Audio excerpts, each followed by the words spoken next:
അല്ലേ? അത് രണ്ടഭിപ്രായമുണ്ട്. മണിയാശനെ കുറിച്ച് തീർച്ചയായിട്ടും രണ്ട് അഭിപ്രായമുണ്ട്. ഒന്ന് മോശമാണെന്നൊരു അഭിപ്രായമുണ്ട്. അല്ല എന്ന് വെച്ചാൽ പദപ്രയോഗങ്ങൾ ശരിയല്ല, അതേക്കുറിച്ച് അനൗചിത്യമുണ്ട് എന്നുള്ളത്. ഒരുപക്ഷെ പ്രേക്ഷകർ വിചാരിക്കുന്നുണ്ടാവും നമ്മൾ എന്തുകൊണ്ടാണ് അതിലേക്ക് കൂടുതൽ കോൺസെൻട്രേറ്റ് ചെയ്യാതിരുന്നത്.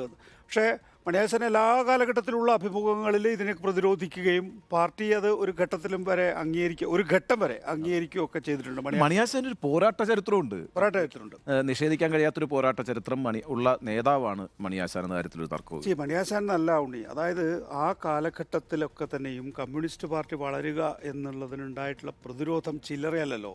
ഈ പാർട്ടി വളർന്നാൽ ഉണ്ടാകാൻ സാധ്യതയുള്ള പ്രത്യാഘാതങ്ങളെക്കുറിച്ച് അറിയാവുന്ന ആ കാലഘട്ടത്തിലെ സമൂഹത്തെ മുന്നോട്ട് കൊണ്ടുപോകുന്നവർ വലിയ നിലയിൽ പ്രതിരോധം ഉയർത്തിയിട്ടുണ്ട്.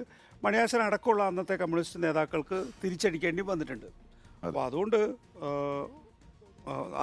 അതേക്കുറിച്ചും രണ്ടഭിപ്രായമാകാം. പ്രാദേശികമായ പോരാട്ടങ്ങളുടെയൊക്കെ ഭാഗമായിട്ടുണ്ടെന്നുള്ള കാര്യത്തിലൊന്നും തർക്കമില്ല. പക്ഷേ ആ പ്രതിരോധം അക്രമമാർഗമായിരിക്കാം. പക്ഷേ സ്ത്രീവിരുദ്ധ പരാമർശങ്ങൾ ആ കാര്യത്തിൽ അദ്ദേഹം അത് തുടരുന്നു.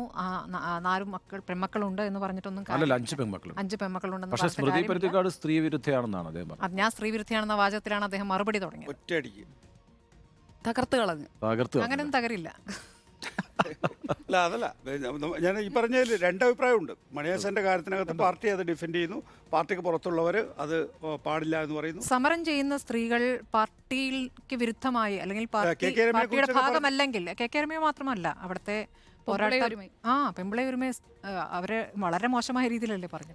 നമുക്കിപ്പോൾ വാർത്തകളിലേക്ക് പോയാലോ? അല്ല, അതൊന്ന് കൺക്ലൂഡ് ചെയ്തിട്ട് പോയിക്കോളൂ. അതൊന്നും ആരും അംഗീകരിക്കാൻ കഴിയുന്ന കാര്യമല്ല, പാർട്ടിക്ക് എന്നല്ല ആർക്കും അംഗീകരിക്കാൻ കഴിയുന്ന കാര്യമല്ല.